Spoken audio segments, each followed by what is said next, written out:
வரும். வருங்கையோடு செல்ல மாட்டீங்க, நிலைச்சல் நடக்கும், கேட்டது கிடைக்கும். பல்லாண்டு பல்லாண்டு பல கோடி நூறாண்டு, பல்லாண்டு பல்லாண்டு பல கோடி நூறாண்டு, பல்லாண்டு பல்லாண்டு பல கோடி நூறாண்டு, பல்லாண்டு பல்லாண்டு பல கோடி நூறாண்டு, பல்லாண்டு பல்லாண்டு பல கோடி நூறாண்டு, பல்லாண்டு பல்லாண்டு பல கோடி நூறாண்டு. வாழிய வாழியவே, வாழிய வாழியவே, யோகிராம் சூரத்குமார், யோகிராம் சூரத்குமார், யோகிராம் சூரத்குமார், யோகிராம் சூரத்குமார். நீர் வாழிய வாழியவே, நீர் வாழிய வாழியவே, பல்லாண்டு பல்லாண்டு பல கோடி நூறாண்டு, பல்லாண்டு பல்லாண்டு பல கோடி நூறாண்டு, வாழிய வாழியவே, வாழிய வாழியவே, யோகிராம் சூரத்குமார், யோகிராம் சூரத்குமார். நீர் வாழிய வாழியவே, நீர் வாழிய வாழியவே. பகவான் ஸ்ரீ யோகிராம் சூரத்குமார் மகாராஜ் கி ஜெய். அதனால விஜயநேரி எல்லா இடத்துலயும் வந்திருக்கீங்க. எல்லாரும் டிசம்பர் 1ஆம் தேதி சுவாமிக்கு பால் குடம் 5 கிராம் பிள்ளையார் கோயில்ல இருந்து நீங்க உங்களுக்கெல்லாம் காப்பு கட்டியதாக, காப்பு கட்டி வைத்த மகன் கனவபஸ் எண்ணுகிறான், மாமன் நான் இருக்க மனம் போல நடக்கிறான். ஐயா சொல்லியிருக்காரு. அதனால உங்களுக்கெல்லாம் காப்பு கட்டியதாக நம்ம நினைச்சு பால் குடத்தை ஏந்தி வாங்க. ஐயா அள்ளி அள்ளி கொடுப்பார். யோகிராம் சூரத்குமார் வேற இல்ல, அவர் தான் சிவனும் பிரம்மாவும் விஷ்ணு என்பதை புரிந்து கொள்ளுங்கள். இறுதியாக எங்க கடைசியில பஜனையில விட்டல் விட்டல விட்டல ஜெய் ஜெய் விட்டல விட்டல விட்டல ஜெய் ஜெய் விட்டல விட்டல விட்டல ஜெய் ஜெய் விட்டல விட்டல விட்டல ஜெய் ஜெய் விட்டல விட்டல விட்டல ஜெய் ஜெய் விட்டல விட்டல விட்டல ஜெய் ஜெய் விட்டல விட்டல விட்டல ஜெய் ஜெய் விட்டல விட்டல விட்டல ஜெய் ஜெய் விட்டல விட்டல விட்டல ஜெய் ஜெய் விட்டல விட்டல விட்டல ஜெய் ஜெய் விட்டல விட்டல விட்டல ஜெய் ஜெய் விட்டல விட்டல விட்டல ஜெய் ஜெய் விட்டல விட்டல விட்டல ஜெய் ஜெய் விட்டல் விட்டல் விட்டல் விட்டல் விட்டல் விட்டல் விட்டல் விட்டல் விட்டல் விட்டல் விட்டல் விட்டல் விட்டல் விட்டல விட்டல விட்டல விட்டல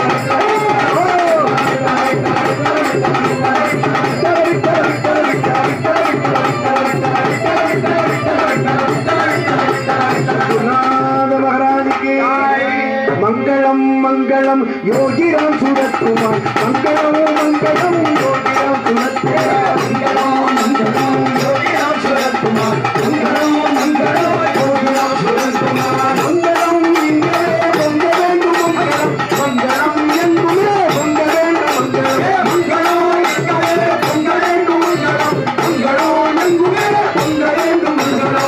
मंगलम मंगलम योगिराम सूरत्कुमार, मंगलम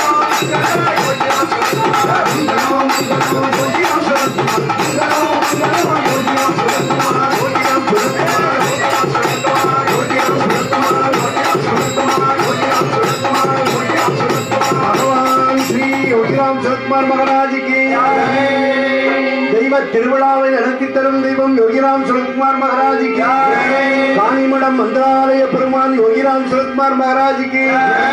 எல்லாருக்கும் வெற்றி வெற்றி வெற்றி வெற்றி வெற்றி வெற்றி ஜெயம் ஜெயம் ஜெயம் ஜெயம் வெற்றி வெற்றி ஜெயம் ஜெயம் வெற்றி வெற்றி. அடுத்தபடியாக கேட்டுங்க, குருஜி 7 கடல் தாண்டி வந்திருக்க. जय महान तपस्वी पुल कामराज स्वामी महाराज के जय, विश्वम இன்னைக்கு நம்ம வந்து காணிமட மந்திராலயத்தில் வந்து 2வது வருஷமா வரோம்.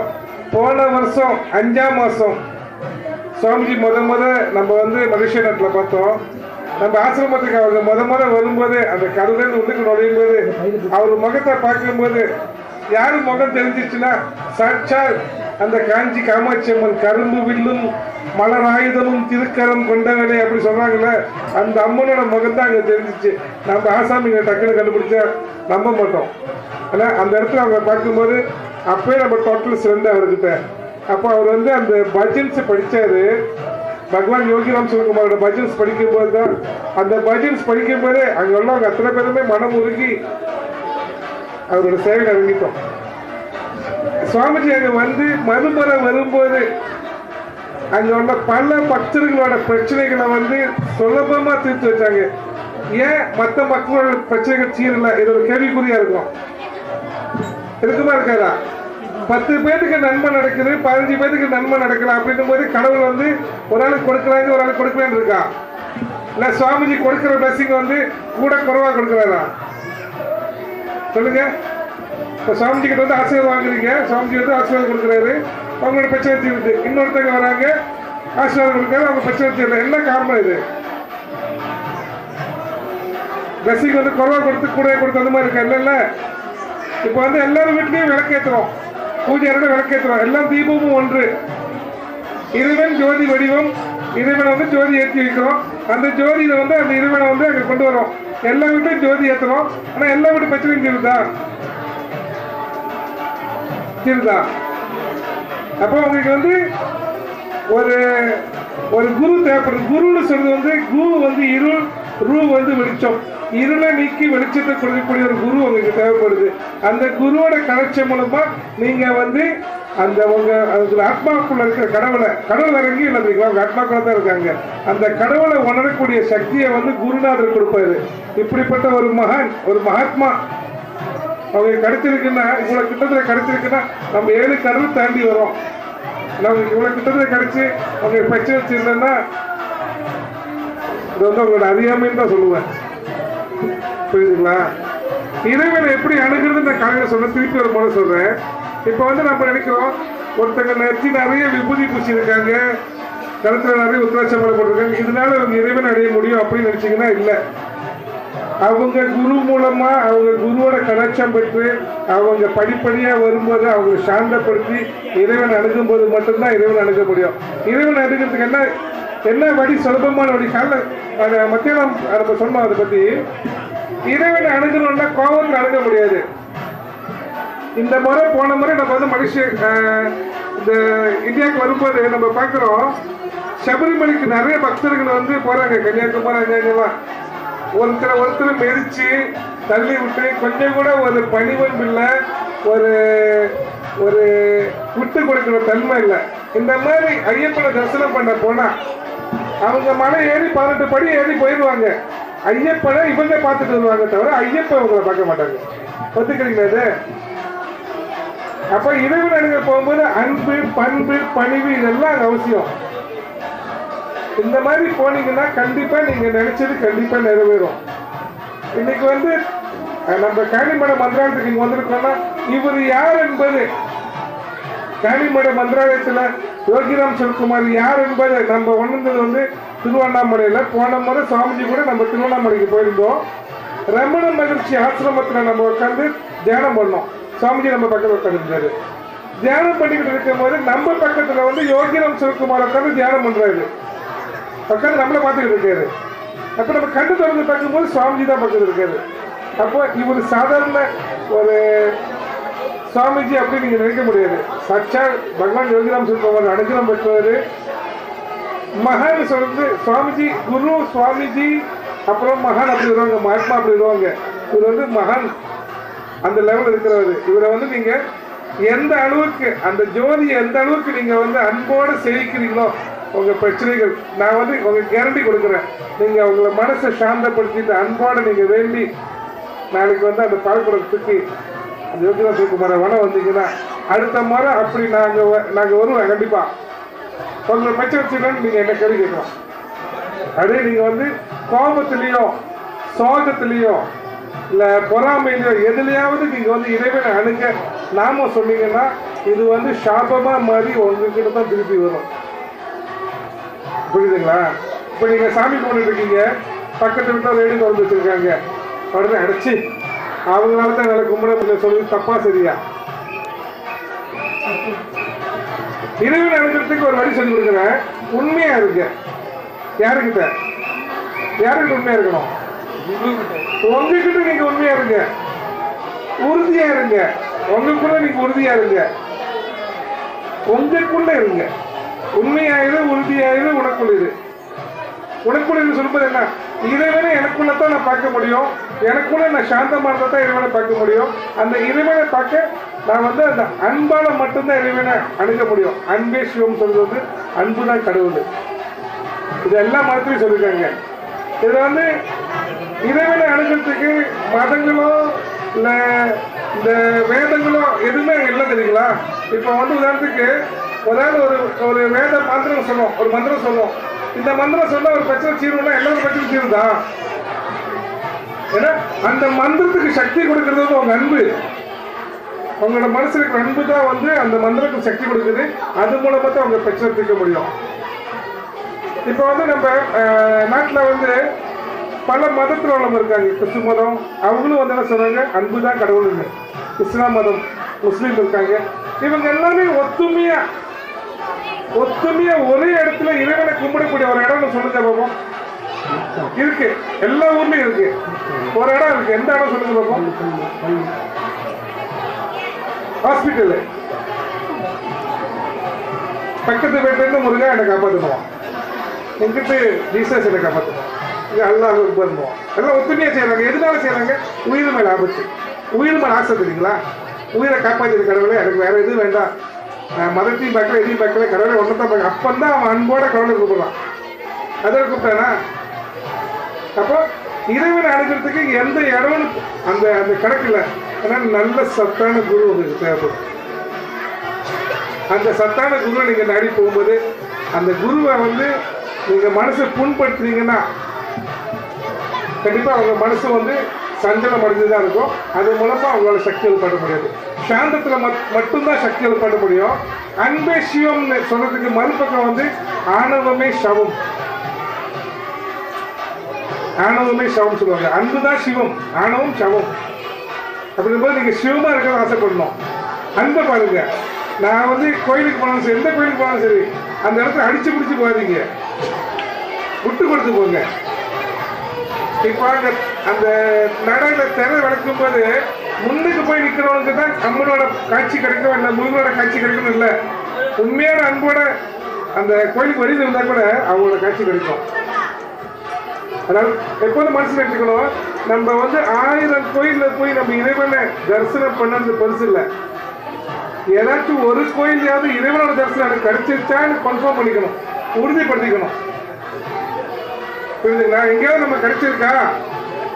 சில பேர் சொல்லுவாங்க, நான் தினந்தோறும் தேவாரம் படிக்கிறேன், தினந்தோறும் கந்தசக்தி படிக்கிறேன், ஆனா என் பிரச்சனை தீரலன்னு. மனசுல கோபமும் அந்த சஞ்சலமும் இதோட நம்ம சொல்ற நாமங்களும் அந்த பஜனையும் எல்லாமே வெளியில போய் காத்தோட கலந்து சக்தி பெருகி உங்களே அழிக்க திரும்பி வரும். அதனால அன்போட இறைவனை வணங்குங்க. காணிமட மந்திரத்தில் நீங்க வந்து வேண்டி நீங்க நம்ம சொன்ன விதத்துல அன்போட நீங்க இறைவனை வணங்கி வேண்டினீங்கன்னா கண்டிப்பா அது நடக்கும். இது வந்து நான் வந்து உறுதியா சொல்ல முடியும். ஏன்னா சாமிஜி வந்ததுக்கு போனதுக்கு அப்புறம் போன வருஷமே நம்ம இந்த காணிமட மந்திராலயம் ஜெயந்திக்கு முடிச்சு நம்ம போயிட்டு இந்த வருஷம் வர்றதுக்குனால கிட்டத்தட்ட 24 குடும்பத்தோட பிரச்சனை தீர்த்து வச்சுட்டு தான் நாங்கள் வரோம். போய் சொல்ல ஆதாரபூர்வமாக நிரூபிச்சுட்டு தான் வரோம். மலேசியா நாட்டில் இருக்கீங்களா? இங்கே இல்லை, மலேசியா நாட்டில். அப்படிங்கும்போது நீங்கள் மனசார வேண்டி செய்யுங்க. கண்டிப்பாக அவங்களோட பிரச்சனைகள் வந்து அங்கே தீர வழி இருக்கு. அன்பேஸ்வரம் ஜோகிராம் குமார் ஜெயகுரு மகாராஜுக்கு ஜெய், தபசி பொன் காமராஜ சுவாமி மகாராஜுக்கு ஜெய். அன்பேஸ்வரம் நமக்கு ஆரம்பத்திலே இருந்து ஆதாரமாகவும் அடிப்படையாகவும் இருந்து உதவி செய்த மௌனகுருசாமி மடத்தினுடைய தலைவர் திரு சுகதேவன் அவர்கள் இப்பொழுது நாம ஜபத்தினுடைய பெருமையை பற்றி பேசுவார். அதுக்கு பிறகு விளக்கு பூஜை ஆரம்பிச்சு. हरे कृष्ण कृष्ण कृष्ण हरे हरे, हरे राम राम राम हरे हरे, हरे कृष्ण कृष्ण कृष्ण हरे हरे, हरे राम राम राम हरे हरे, हरे कृष्ण कृष्ण कृष्ण हरे हरे. ओम श्री राम जय राम, श्री राम जय राम, जय राम.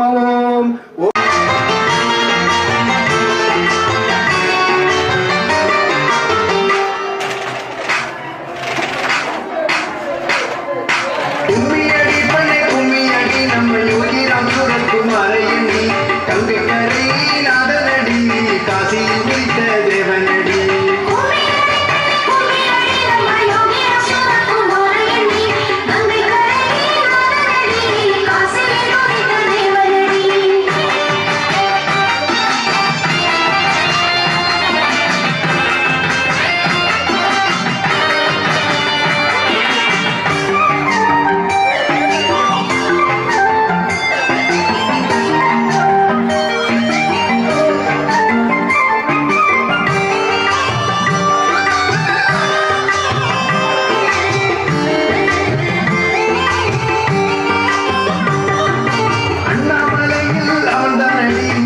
கண்டுகொள்ளவே வேண்டுமணி காணிமடத்தில் மன்றாலயம் கலியளிக்கும் குருவாலயம் கலியை அளிக்க வந்தானடி கண்டுகொள்ளவே வேண்டுமணி காணிமடத்தில் மன்றாலயம் கலியளிக்கும் குருவாலயம்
Jodi, Jodi, Jodi,